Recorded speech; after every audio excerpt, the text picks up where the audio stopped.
Você já ouviu falar de um massacre tão brutal, com relatos tão cruéis que parecem impossíveis de acreditar? Uma aldeia inteira foi atacada com dinamite lançada de aviões. As crianças foram envenenadas com doces contaminados. As mulheres penduradas vivas em árvores. Corpos esquartejados.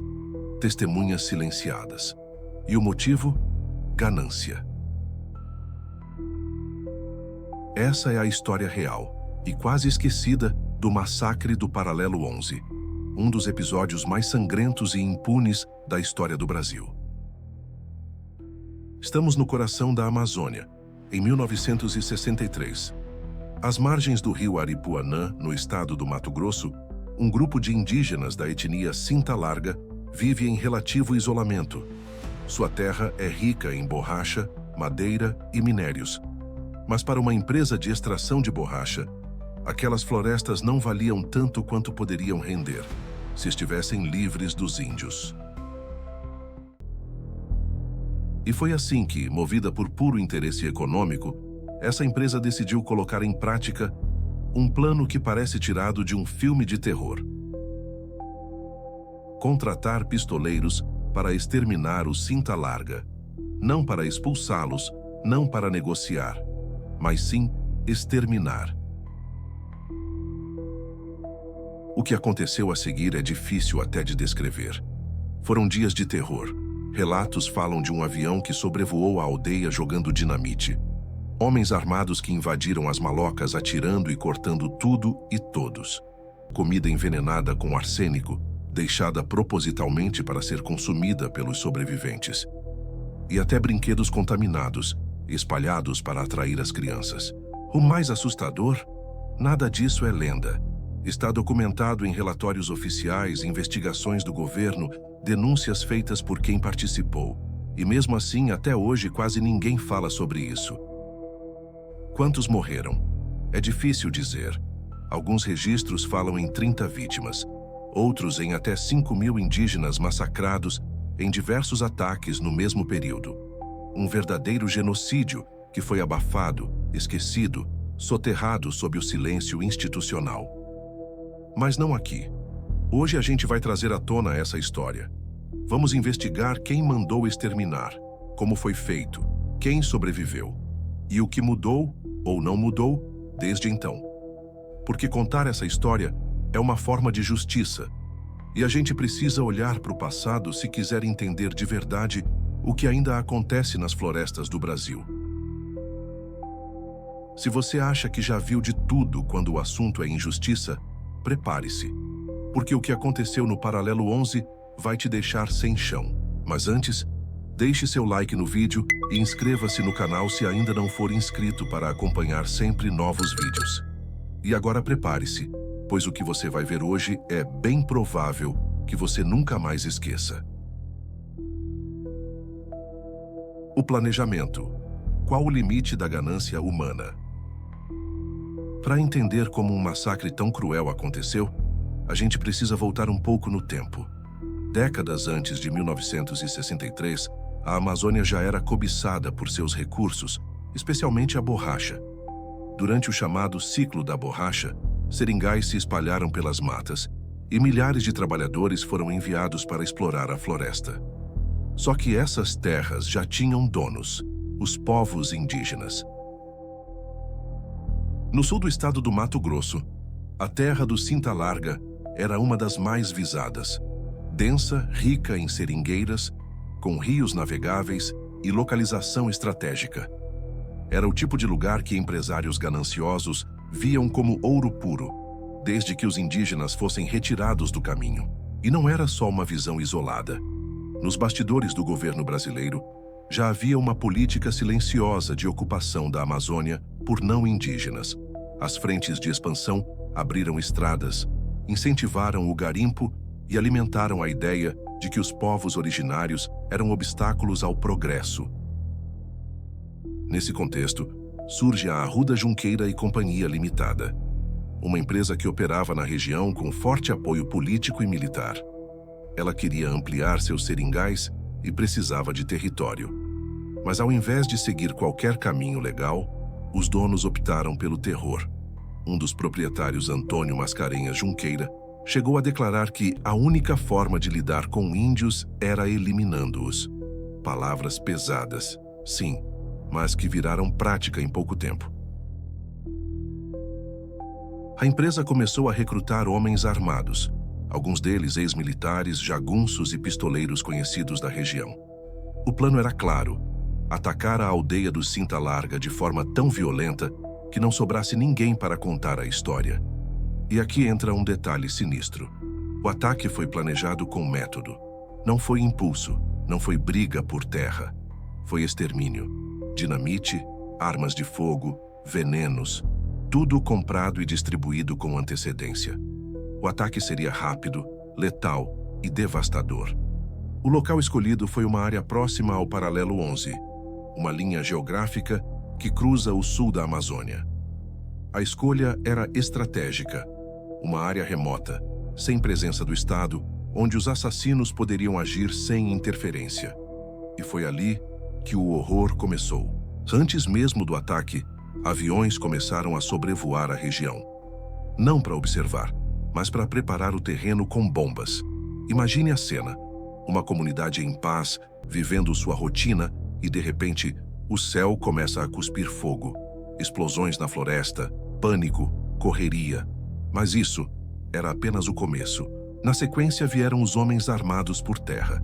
Eles não tinham a menor intenção de dialogar. Atiraram em tudo que se mexia. Invadiram casas, cortaram corpos, incendiaram tudo. Relatos falam de crueldades que desafiam qualquer lógica. Gente sendo esquartejada viva. Crianças sendo arremessadas contra árvores. Mulheres violentadas antes de morrer. E se ainda restasse algum sobrevivente, a comida deixada para trás garantiria o resto. Estava envenenada com arsênico. Até brinquedos contaminados foram deixados espalhados, para atrair os pequenos que talvez voltassem à aldeia depois do massacre. Era a barbárie total. Um genocídio planejado.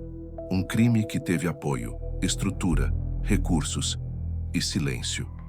Muito silêncio. Esse foi o pano de fundo que preparou o massacre. Um Brasil que via os povos indígenas como empecilho, uma empresa disposta a tudo por lucro e um sistema inteiro que preferiu olhar para o outro lado. Mas mesmo nos planos mais sombrios, às vezes, a verdade escapa. E foi exatamente isso que aconteceu. Um detalhe impensável. Um erro dos próprios assassinos. O plano estava traçado. A terra do Cinta Larga mapeada. As armas compradas, a dinamite carregada no avião. Os pistoleiros pagos. Nada foi feito por impulso. Tudo foi calculado nos mínimos detalhes. E então, o ataque começou. O avião voou baixo sobre a floresta. Não era um sobrevoo de reconhecimento. Era um bombardeio. Dinamites foram lançadas direto sobre as malocas, explodindo casas, abrindo crateras, espalhando estilhaços por todo lado. Os sobreviventes tentavam fugir para dentro da mata. Mas o terror só estava começando. Pelo chão, grupos armados invadiram o território indígena. Entraram atirando, degolando, destruindo tudo. Crianças, mulheres, anciãos. Ninguém foi poupado. Relatos falam de pessoas sendo esquartejadas vivas, de corpos pendurados em árvores, de mães obrigadas a assistir seus filhos serem assassinados. E ainda havia uma última armadilha. Os assassinos deixaram comida para trás, pois sabiam que os poucos sobreviventes estariam famintos. O que eles não sabiam, ou talvez soubessem demais, é que aquela comida estava contaminada com arsênico. Quem comeu, morreu. Lentamente, em pura agonia. Até mesmo brinquedos foram usados como armadilhas. Objetos envenenados espalhados pelas clareiras, esperando que uma criança voltasse para pegar e morresse. A intenção era clara: não deixar ninguém vivo. Apagar uma aldeia inteira da história. Eliminar qualquer vestígio de que os Cinta Larga estiveram ali um dia. E tudo teria dado certo. O plano teria permanecido escondido, se não fosse apenas por um só detalhe. Um dos pistoleiros contratados pela empresa, o capanga José Duarte de Oliveira, decidiu denunciar o crime. Mas ele não fez isso por arrependimento, nem por remorso. Fez porque não recebeu o pagamento combinado. Sim, um genocídio inteiro veio à tona por causa de um calote. José foi até um posto do Serviço de Proteção aos Índios, o SPI, e contou tudo. Nomes, locais, métodos. Detalhou como o ataque foi planejado, quem mandou matar e quem participou. Ele entregou o esquema por completo. A denúncia provocou um escândalo interno no SPI. Técnicos foram enviados até a área. Encontraram ossadas humanas, restos de malocas incendiadas, evidências de envenenamento. Era impossível negar. Mesmo assim, o governo tentou abafar. Acontece que a história já tinha escapado. Foi parar em jornais, relatórios, investigações e, anos depois, viraria um dos casos mais emblemáticos do famoso Relatório Figueiredo, um dossiê que documentou dezenas de crimes cometidos contra indígenas no Brasil, boa parte deles patrocinados ou ignorados pelo próprio Estado. A chacina no Paralelo 11 não era um caso isolado. Era parte de um padrão de extermínio sistemático. E o mais revoltante, quase ninguém foi punido por isso. A denúncia feita por José Duarte de Oliveira caiu como uma bomba nos bastidores do governo. O Serviço de Proteção aos Índios, que já vinha sendo pressionado por outras acusações, foi obrigado a agir. Uma equipe foi enviada à região do extermínio. E o que eles encontraram era algo difícil até de imaginar, um cenário de horror total. Tudo confirmava o massacre descrito pelo denunciante. O ataque tinha acontecido. Era real e era monstruoso. A investigação seguiu e chegou até os nomes dos mandantes. Entre eles, o de Antônio Mascarenhas Junqueira, um dos sócios da empresa que operava seringais na região. Documentos oficiais e o próprio relatório Figueiredo, publicado anos depois, mencionam essa conexão de forma direta. A empresa Arruda, Junqueira e Companhia Limitada foi apontada como responsável pelo financiamento da chacina. Mesmo com provas, testemunhos e evidências, o caso não teve o desfecho que qualquer pessoa esperaria diante de um crime dessa magnitude. A justiça brasileira agiu, mas só em partes. Um dos acusados chegou a ser condenado a 10 anos de prisão, mas recebeu perdão e foi libertado. Os outros envolvidos, alguns sequer foram denunciados. Muitos nem compareceram aos interrogatórios. A impunidade foi quase total. O massacre, que deveria ter sido tratado como genocídio, acabou diluído num processo burocrático lento, abafado por interesses políticos e econômicos. A sociedade brasileira seguiu em frente como se nada tivesse acontecido. E o mais duro, os povos indígenas continuaram sendo vistos como obstáculos. O relatório Figueiredo, publicado em 1967, tentou dar visibilidade a dezenas de crimes cometidos contra os povos originários em todo o país. Nele, o caso do Paralelo 11 aparece como um dos mais brutais. O documento teve repercussão internacional, provocou o fim do SPI e levou à criação da FUNAI, a Fundação Nacional do Índio. Mas justiça mesmo, quase nenhuma. Décadas depois, o Ministério Público Federal voltou a investigar o caso. Em 2023, mais de 60 anos após o massacre, o MPF emitiu uma recomendação cobrando indenização às vítimas e ações de memória por parte do Estado brasileiro. Mas até hoje, a reparação continua pendente. Os Cinta Larga, por sua vez, resistiram. Reconstituíram suas aldeias, mantiveram suas tradições e lutaram para que a história de seus mortos não fosse enterrada com o silêncio. Porque esquecer seria como matar de novo. Durante muito tempo, o massacre do Paralelo 11 foi tratado como uma tragédia isolada. Mas a verdade é que ele faz parte de um padrão. Um ciclo de violência sistemática contra os povos indígenas do Brasil. A própria estimativa de mortos no caso dos Cinta Larga é motivo de debate. Os primeiros relatórios falavam em cerca de 30 vítimas, mas conforme novas investigações surgiram, esse número começou a crescer. Organizações indígenas, antropólogos e estudiosos do tema apontam que o número real pode ter ultrapassado 3.500 mortos. Alguns estimam até 5.000, considerando ataques em outras aldeias e ações coordenadas ocorridas na mesma época.